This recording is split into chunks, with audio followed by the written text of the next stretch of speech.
¿Cómo están todos? Bienvenidos a 24 horas. El vicepresidente Jorge Glass cumple su primer día en la cárcel 4 de Quito y tiene a 2 guardaespaldas dentro del recinto para garantizar su seguridad. Hola, Diana. Milton, amigos, buenas noches. El segundo mandatario recibió la visita de la viceministra de Rehabilitación Social y su abogado anunció que apelará a la decisión del juez jurado en las próximas horas. Con este tema empezamos hoy.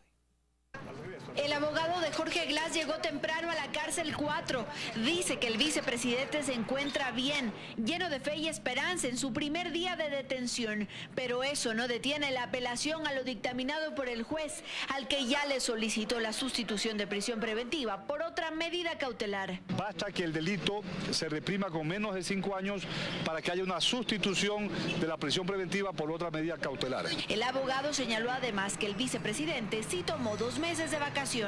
Para evitar rumores de ausencia temporal, esperemos que en los próximos días salga en libertad. Mientras tanto, Jorge Glass se acopla a la cárcel 4 y convive con 56 ex policías que están cumpliendo sus sentencias. Esta tarde llegó la viceministra de Rehabilitación Social a visitarlo. Está compartiendo en el patio, está compartiendo en la comida con los demás 56 privados de libertad, está haciendo algún tipo de actividad deportiva que existe. Es su primer día, está tratándose de acoplar, todavía está en ese proceso. Como mantiene su calidad de vicepresidente, tendrá un régimen especial de visitas. El señor vicepresidente va a conversar con su familia, va a conversar con sus abogados y esperamos tener una respuesta de él para saber si desea que se le incorpore un día adicional entre semana. Y también mantiene la seguridad vicepresidencial. Hay un vehículo que custodia los exteriores de la cárcel 4 y al vicepresidente en su celda lo acompañan 2 escoltas de su confianza. Sin duda no podemos dejar de contemplar la seguridad a la que tiene derecho como vicepresidente que sigue siendo, sean ellos la escolta que le da seguridad inmediata, los que también nos ayuden como Ministerio de Justicia a mantener condiciones de seguridad del vicepresidente en la cárcel 4. La ministra Alvarado dijo que para evitar el traspaso de información, Carlos Pareja Yanuseli fue trasladado al Centro Regional de la Tacunga. En Quito, Andrea Samaniego, 24 horas. El vicepresidente Glass llegó a la cárcel 4 anoche pasadas las 23 horas luego de un operativo de por lo menos 3 horas que inició con la salida de su domicilio y el traslado en un avión de las Fuerzas Armadas a la capital. Era un día decisivo. En Quito, la Fiscalía pedía su prisión preventiva, mientras que él en Guayaquil esperaba la decisión del juez. Con el pasar del día, la seguridad en los exteriores del domicilio fue aumentando. Estaban en las garitas de ingreso a la urbanización, en las puertas del edificio e incluso en las salidas de emergencia. Casi una decena de vehículos sin placas a la espera. Algunos familiares que lo acompañaron durante el día empezaron a salir de a poco. Glass prefirió usar su cuenta de Twitter para pronunciarse. Ya para el mediodía publicó que no es necesario buscarlo, que no escaparía. Y escribió también que su sacrificio sirva para desenmascarar a los traidores de la revolución. Pero fue horas después que se conoció oficialmente la resolución del juez Miguel Jurado, orden de prisión preventiva al vicepresidente de la República por riesgo de fuga. Otra vez por Twitter, esta vez Glass dijo que acataba la orden bajo protesta y en video aseguró que él mismo se entregaría. Estoy a pocos minutos de entregarme a la justicia. Como lo dije siempre, los inocentes no tienen por qué huir. Cuando pasadas las 9 de la noche, salió.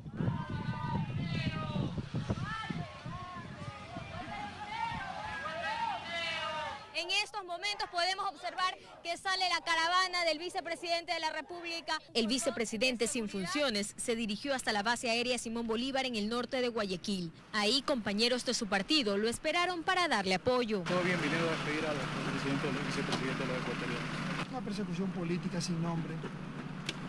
A eso estamos expuestos. Hay que ser fuertes en estos momentos. Una vez dentro, Glass se despidió de su esposa y abordó el avión casa que lo llevaría a Quito. Pasada la medianoche y con un fuerte resguardo policial, fue escoltado hasta la cárcel 4. A más de la prisión preventiva, el juez ordenó la prohibición de enajenar sus bienes y la retención de sus cuentas bancarias. Según la Constitución, Jorge Glass no pierde su cargo de vicepresidente. Tras su encarcelamiento se establece una causa de ausencia temporal, por lo que el presidente Lenín Moreno debe nombrar de entre sus ministros un vicepresidente encargado. Pero si la ausencia de Glass pasa de 3 meses, esta se vuelve definitiva. Al ser así, Moreno deberá nombrar una terna y la Asamblea Nacional elegir a un nuevo vicepresidente de la República. Joana Ramos, 24 horas. El centro de privación de libertad ubicado en el condado al norte de Quito y tradicionalmente conocido como Cárcel 4 se considera un lugar para reos sin alto riesgo de fuga y que no representan peligro. Por aquí han pasado exbanqueros, políticos, miembros de la fuerza pública y ahora es la prisión del vicepresidente Jorge Glass. Ha sido considerado un centro de detención especial y para personas que no representan peligrosidad. A la Cárcel 4 de Quito se la ha visto como un centro privilegiado por tener instalaciones caseras, salvo la seguridad policial exterior.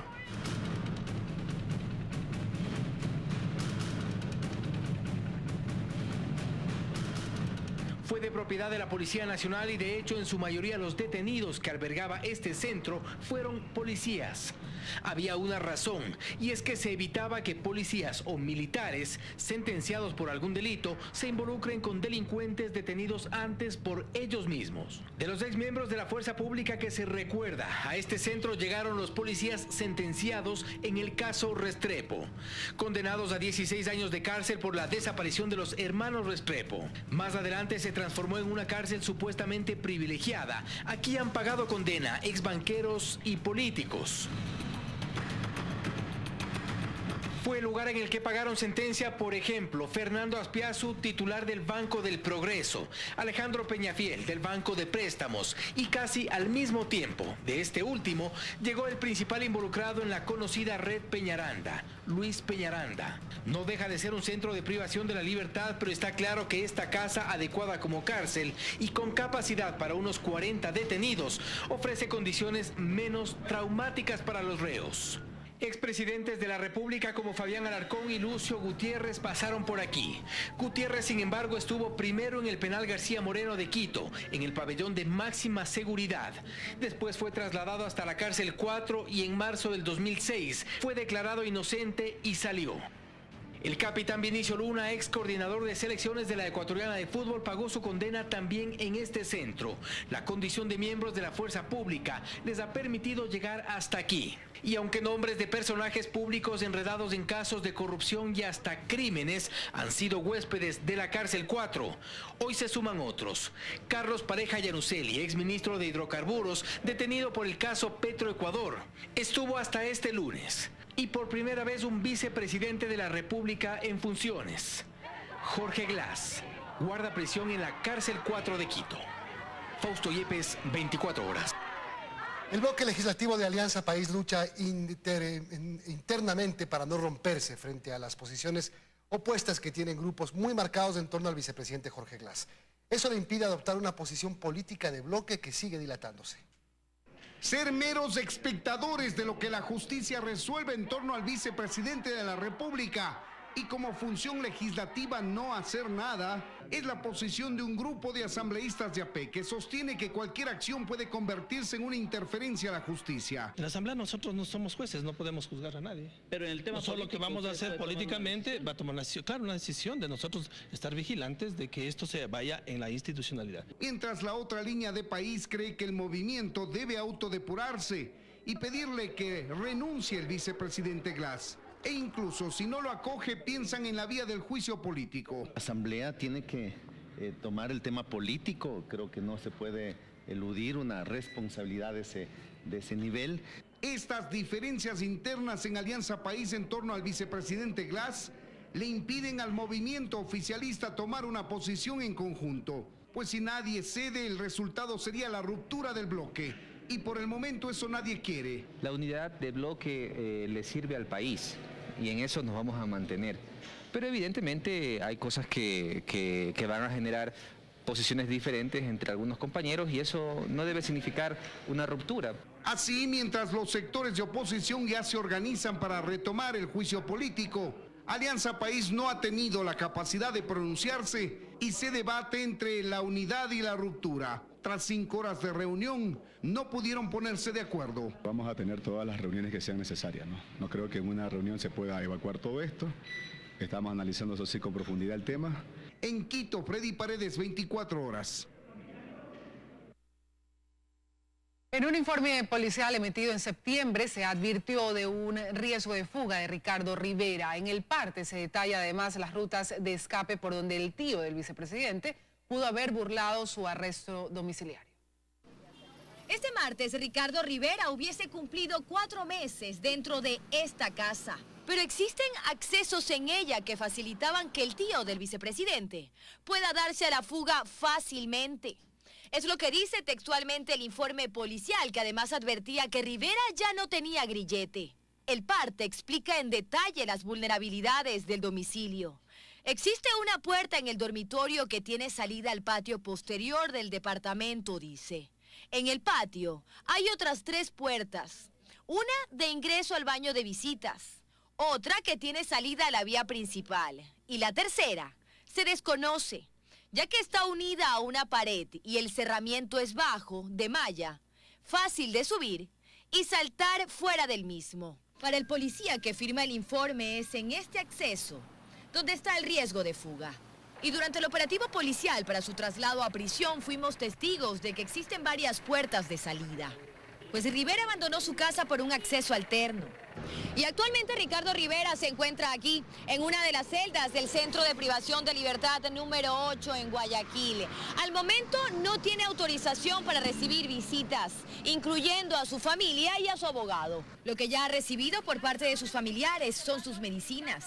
Y fue a través de estas fotografías que circularon, donde ya se ve a Rivera en el Centro de Privación de Libertad, como se enteraron que no había sido trasladado a Quito como se creía inicialmente. El hospital o casa de salud donde tiene que ser internado el señor Rivera se encuentra en esta ciudad. Y creo que momentáneamente lo han hecho, lo han dejado en esta ciudad de Guayaquil hasta ver que ocurra este traslado. Esto no ha sido confirmado por las autoridades. Su abogado, quien lo verá este miércoles, quiere también constatar que se encuentra en una celda acorde a su condición de adulto mayor, como también lo pidió el juez. No lo hace el especial el hecho de ser el tío del vicepresidente, lo hace especial el estado de salud que presenta. Impugnarán la prisión preventiva en los próximos 3 días. Y además dijo que no existe ninguna estrategia de defensa, que Ricardo Rivera seguirá defendiéndose como lo que aseguró es inocente. Dayana Monroy, 24 horas. Los 3 exgerentes de Petroecuador, Carlos Pareja Yanuseli, Marco Calvopiña y Alex Bravo, asistieron la mañana de este martes a la audiencia dentro del juicio por el delito de delincuencia organizada en Petroecuador.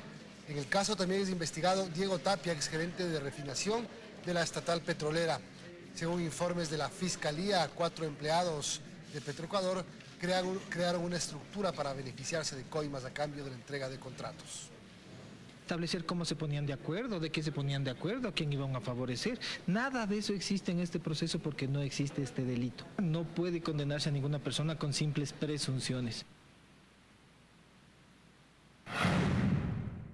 Las 7 preguntas que dio a conocer el presidente Lenín Moreno en cadena nacional han generado diversas reacciones. Para el colectivo Yasunido se deben definir los alcances de la pregunta. La Corte Constitucional tiene un lapso de 20 días para evaluar las 7 interrogantes que presentó el Ejecutivo para realizar la consulta popular. Preguntas que desde su anuncio generaron diversas reacciones entre los grupos que días atrás entregaron sus propias propuestas.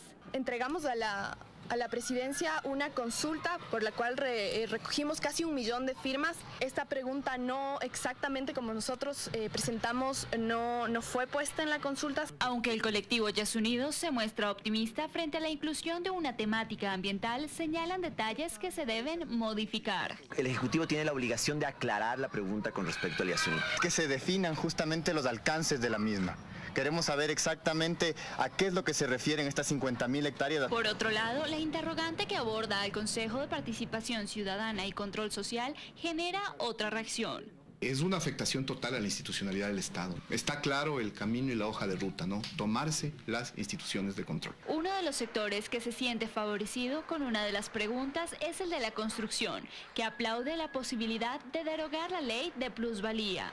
Porque aspiramos a que la construcción se reactive. Para ellos, esta iniciativa aprobada a fines del 2016 representó un freno para esta actividad productiva. Afectó tanto a la oferta como a la demanda. Hizo que se desincentive la inversión en la construcción. Se han reducido cerca de 80,000 puestos de trabajo adecuados y que en Quito se ha reducido la venta de inmuebles en el orden del 50%. Durante su informe semanal, el presidente Lenín Moreno reconoció que el sector de la construcción decreció en casi un 8%. En Quito, Daniela Valencia, 24 horas. El llamado a consulta popular empieza a sumar respaldos. El líder del movimiento Creo, Guillermo Lasso, anunció su apoyo a todas las preguntas, aunque mantiene su postura crítica en contra del régimen. En tanto, los socialcristianos consideran que faltaron temas por tratar.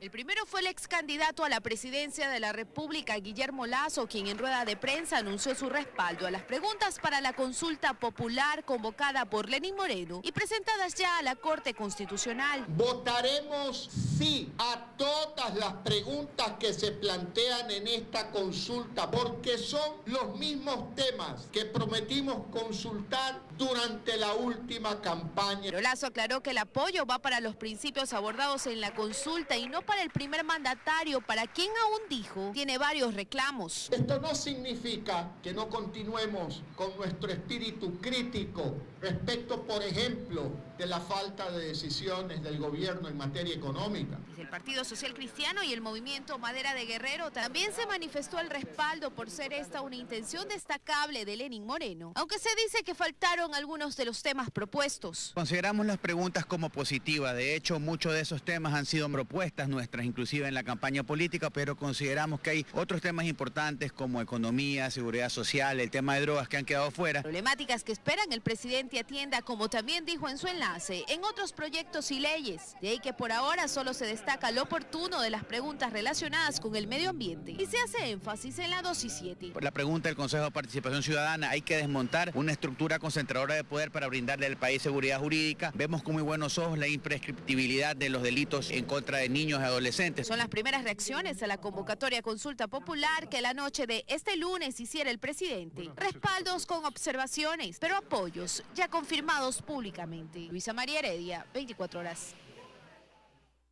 El alcalde de Guayaquil, Jaime Nebot, quien se encuentra fuera del país, mediante un comunicado de prensa, se refirió a temas de la actualidad política nacional. Mediante un comunicado, el alcalde de Guayaquil, Jaime Nebot, señaló: la acción de la justicia ordinaria ha hecho insostenible, política y jurídicamente, el ejercicio de las funciones de vicepresidente de la República por parte de Jorge Glass. No cabe, pues, al respecto otra solución que el juicio político para finiquitar este asunto, sin perjuicio de que las acciones y procesos legales continúen.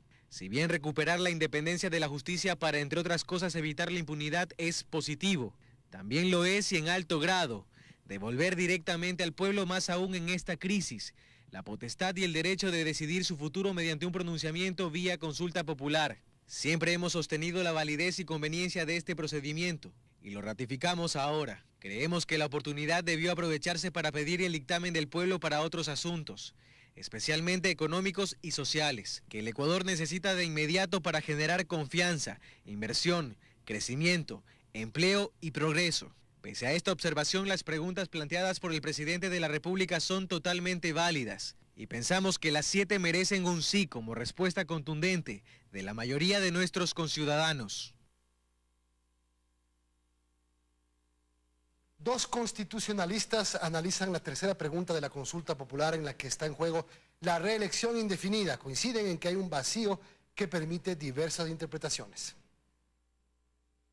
En 2008, la Constitución de Montecristi planteó un límite para la reelección de autoridades en el mismo cargo. El artículo 114 de la Constitución se escribió de esta forma: las autoridades de elección popular podrán reelegirse por una sola vez, consecutiva o no, para el mismo cargo. Sin embargo, en diciembre de 2015, 7 años después, el expresidente Correa presentó un paquete de enmiendas en la Asamblea Nacional, en donde también se modificaba este artículo de la Constitución.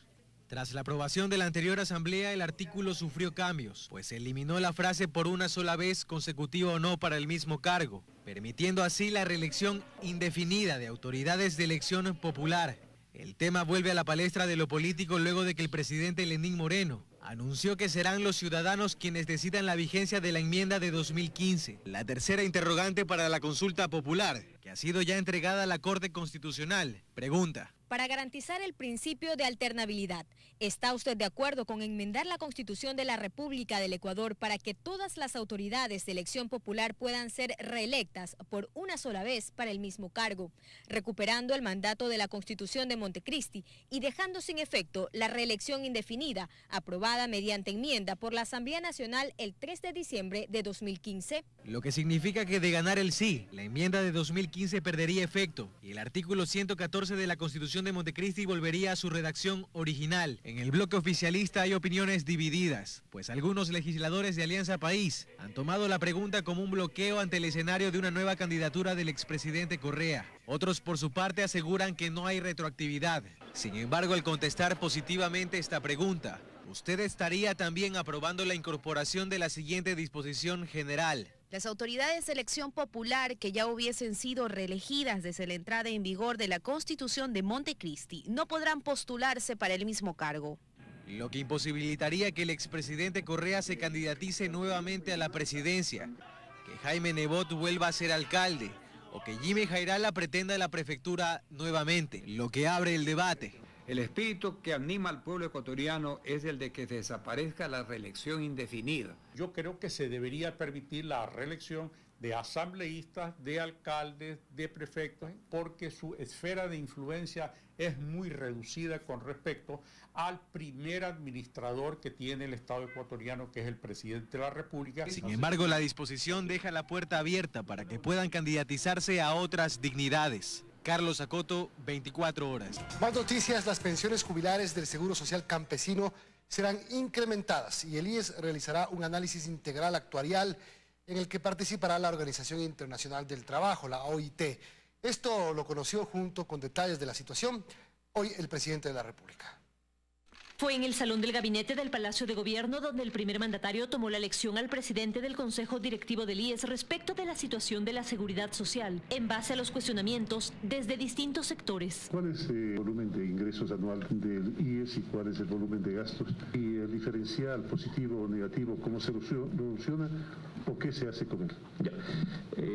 Nosotros tenemos ingresos en este año de 7.500 millones de dólares y tenemos egresos de 6.700 millones de dólares. Es decir, en el Seguro General, contemplando todos los seguros que se derivan de este, tenemos un superávit actual de 800 millones. El presidente del IES anunció que el diálogo para la construcción de la Ley de Seguridad Social continuará el 2017 y 2018 y que además habrá un examen actuarial. La OIT nos va a apoyar en hacer un análisis integral actuarial de la seguridad social, pero también la Organización Iberoamericana de la Seguridad Social, sumada a una universidad ecuatoriana, también una empresa privada. También el presidente del Consejo Directivo del IES presentó una propuesta para incrementar la pensión jubilar en el Seguro Social Campesino. Es decir, incrementará de $63.28 a $100. Esto ha sido, insisto, aprobado, es algo sumamente positivo para todos los jubilados del Seguro Social Campesino, que suman más de 70.000 personas. Es lo que siempre han estado pidiendo los jubilados. Y el IES lo enviará en los próximos días como una propuesta de ley que el Ejecutivo revisará, previo a su envío a la Asamblea Nacional. Sobre la deuda del Estado con la Seguridad Social por alrededor de 2.800 millones, Espinosa reiteró que aún falta cumplir algunos pasos del proceso previo a establecer un plan de pagos con el Ministerio de Finanzas. En Quito, María Gracia Costa, 24 horas. El Consejo de Administración Legislativa no dio paso al juicio político al Consejo de la Judicatura encabezado por su presidente Gustavo Yalc. Luego del análisis del el CAL desechó el pedido de juicio político por no cumplir con los requisitos. 5 de 9 vocales bloquearon la intención de la oposición de interpelar a los vocales del Consejo. La denuncia se basó en varios casos de jueces que fueron destituidos y denunciaron injerencia política en las decisiones del Poder Judicial. El Fondo Latinoamericano de Reservas, FLAR, aprobó el crédito solicitado por el Ecuador de 637,8 millones de dólares. El financiamiento tiene un plazo de 3 años con uno de gracia para el pago del capital. El Banco Central de Costa Rica también se hizo acreedor a un préstamo por 1.000 millones de dólares. Ambos créditos están destinados a la balanza de pagos de los dos países. El Fondo Latinoamericano de Reservas, FLAR, aprobó el crédito solicitado por Ecuador de 637,8 millones. Vamos con otro tema. ¿Se imagina emigrar a España por más de 15 años y al regreso tener una factura pendiente de teléfono superior a los $7.000? Eso le pasó a Francisco, un ecuatoriano que sin haber solicitado ninguna línea, ahora se le exige cancelar una deuda que no le pertenece. Durante 16 años, Francisco vivió en España junto a su familia y en 2013 retornó al Ecuador. Al radicarse definitivamente en Quito, quiso solicitar una línea telefónica en la Corporación Nacional de Telecomunicaciones CNT. Para su sorpresa, no pudo, ya que a pesar de no haber vivido en Ecuador y nunca haber solicitado una línea telefónica, tenía una deuda superior a los $7.000. Durante ese tiempo, alguna persona inescrupulosa en el año 2004 han tomado mis datos y han abierto una línea telefónica en CNT. Francisco nos muestra su pasaporte con los sellos de entrada y salida del país para respaldar que efectivamente cuando se contrató esa línea, él no se encontraba en el país y comenta que tampoco autorizó a nadie a realizar dicho trámite. De todo este tiempo, que han sido 4 años de suplicio, he estado también en contacto con los señores de CNT y ellos se mantienen en que tienen que cobrar ese dinero porque hay flujo de llamadas. Pero claro, el proceso mío lo que yo he pedido es que me demuestren el contrato con el que yo he abierto esa línea telefónica. Nosotros fuimos a CNT a consultar sobre ese contrato, pero al parecer no existe. Si bien es cierto el documento físico no lo disponemos a la mano, pero sin embargo un medio de prueba para hacer efectivo el cobro de la facturación impaga es los movimientos que generaron ese número telefónico. Francisco inicialmente presentó una denuncia en Fiscalía por la supuesta suplantación de identidad. Sin embargo, al no existir el contrato, la Fiscalía archivó el caso, al no tener los indicios suficientes de una suplantación. Hemos iniciado un proceso en la Defensoría del Pueblo en calidad de consumidores. ¿Por qué? Porque realmente queremos que CNT nos demuestre que el señor Mayorga ha firmado un contrato. Y según la abogada de Francisco, ha sido imposible establecer incluso alguna conexión entre él y los múltiples números marcados desde la línea que se contrató en su nombre. Pero CNT insiste en que únicamente demostrando la suplantación de identidad, la deuda puede ser anulada. Si es que la investigación que ha efectuado la Fiscalía o efectúa la Fiscalía y determina de que en efecto existió la adulteración de las firmas, la suplantación de identidad, nosotros vamos a cumplir con lo que la autoridad administrativa jurisdiccional disponga. La duda que tiene Francisco y su abogada es que si no existe un contrato, ¿cómo se va a realizar entonces la mencionada verificación y evitar así que se obligue a este hombre a pagar por un servicio que no recibió? En Quito, Jorge Loaiza, 24 horas. La policía ofrece $5.000 de recompensa por información sobre los delincuentes que asaltaron y mataron al dueño de un restaurante en Urdesa, en Guayaquil. El hecho ocurrió anoche cuando la víctima intentó atrapar a los lampones. Este es el instante cuando el lampón llegó al restaurante. En la esquina lo esperó su cómplice en una moto. Una vez que ingresó el malhechor, el individuo de la motocicleta que estaba con casco se acercó más al negocio. La grabación interna del local de comidas rápidas muestra cómo el delincuente sacó una pistola de su cintura, le quitó los celulares a los comensales y un bolso a uno de ellos. Mientras esto ocurría, el empresario cuencano estaba sentado en una mesa afuera del establecimiento. En el momento que el ladrón se subía a la moto para escapar, la víctima trató de retenerlo. Esto hizo que el malhechor le disparara en el pecho, balazo que acabó con la vida del señor de 56 años. Parece que le entró a los pulmones y le traspasó. El crimen ocurrió a las 11 de la noche en las calles Víctor Emilio Estrada y Jiguas, sector Urdesa. Físicamente ya están identificados. Bernardo Avecilla Esposo, a los pocos segundos que le dispararan, murió. A la escena acudieron agentes de criminalística a levantar indicios. El cadáver fue llevado a la morgue para la autopsia de ley. Sus allegados pidieron justicia por lo suscitado. Bien trabajador, mi ñaño, honesto como es nadie. Don Bernardo, como era conocido, tenía el negocio hace un año. Gastó más de $100,000 entre 3 hermanos para poder poner ese negocio. Ante el asesinato del propietario del restaurante ubicado aquí en Urdesa, el jefe de la Policía Nacional de Guayaquil dio a conocer que hay una recompensa para quienes den información de los ampones que huyeron. $5,000 para ser pagados a quien nos den información de primera mano. Los jefes policiales divulgaron la foto del sujeto que disparó. La imagen ya circula en las redes sociales. Según información otorgada, el tipo tendría entre 22 a 25 años, trigueño, de contextura gruesa y mediría 1,80. Paul Tutibén, 24 horas. El caso de la desaparición de David Romo da un giro. Una pareja de esposos y exdueños de una clínica de rehabilitación están detenidos por el presunto asesinato del joven a quien se lo busca por más de 4 años. La madre de Romo asegura que no descansará hasta saber lo que sucedió con su hijo. 2 personas fueron detenidas en Quito por el presunto asesinato del joven David Romo, a quien su madre busca desde hace 4 años, 5 meses, sin rastro alguno. Hay 2 personas detenidas por el asesinato de mi hijo. Según este grupo de abogados, los ahora detenidos, quienes corresponden a los nombres de Carlos L. y Blanca F., eran los dueños de una clínica de rehabilitación donde ya en 2013, 2014 y 2015 se hicieron algunas diligencias con la hipótesis de que David estuvo en el lugar y que los ahora detenidos ya pagaron una pena por trata de personas. Se ha hecho 3 excavaciones en la casa de los señores Londoño Fuérez y no han encontrado absolutamente nada. En el pozo séptico donde dijeron que habían supuestamente enterrado al joven desaparecido David Romo, succionaron todo el pozo séptico, cirnieron la tierra y no encontraron nada. La clínica Unión y Esperanza estaba ubicada en el sector de Tihuince, en la Roldós, en el noroccidente de Quito.